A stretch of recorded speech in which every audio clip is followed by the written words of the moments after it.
seventh of 9 children born to Reverend John and Elizabeth Hudson Clay. His link to American history came at an early age. He was 3 years old when he watched British troops ransack his family home.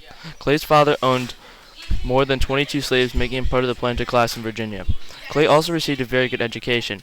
Many people did not receive a very good education, but Clay was lucky to have gotten one. Clay had come to the House as a war hawk, a leader who vocally pushed his government to confront the British over its imprisonment of American seamen. In part due to Clay's political pressure, the U.S. went to war with Britain in the War of 1812. The conflict proved crucial in forming a lasting American independence from England. But while he pushed for war, Clay also showed himself to be a crucial in peacemaking process. The, when the battle ceased, President James Madison appointed Clay as one of the 5 delegates to negotiate a peace treaty with Britain at Ghent, Belgium. Career, Clay's skills became renowned in Washington, D.C., earning him the nicknames the Great Compromiser and the Great Precipitator. His influence was so strong that he became admired by young Abraham Lincoln, who referred to Clay as "my beautiful ideal of a statesman." 2 or more times in his political career would Clay step in as a lead negotiator to prevent a breakup of the still young United States. In 1833, he walked South Carolina back from a brink of secession. At issue was a series of international tariffs on the U.S. exports that had been sparked by American tariffs on imported goods. The cotton and tobacco states of the South were the most of the new tariff agreement, much more so than the new industrial North.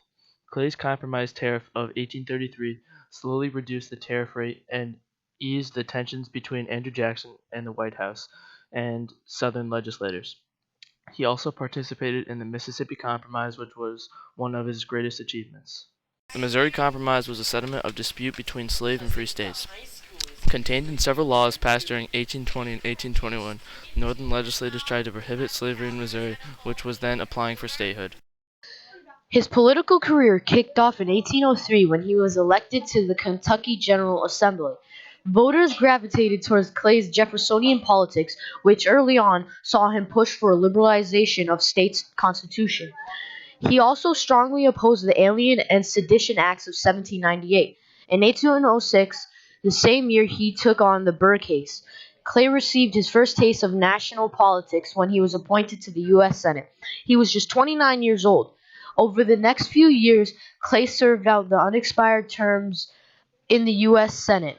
In 1811, Clay was elected to the U.S. House of Representatives, where he eventually served as a Speaker of the House.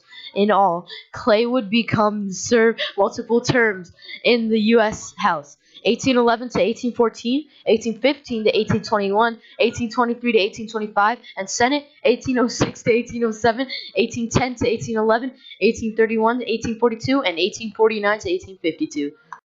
Henry Clay has a street named after himself in New Haven, Connecticut called Clay Street. But although Clay did many impacts, he never had an impact on Connecticut.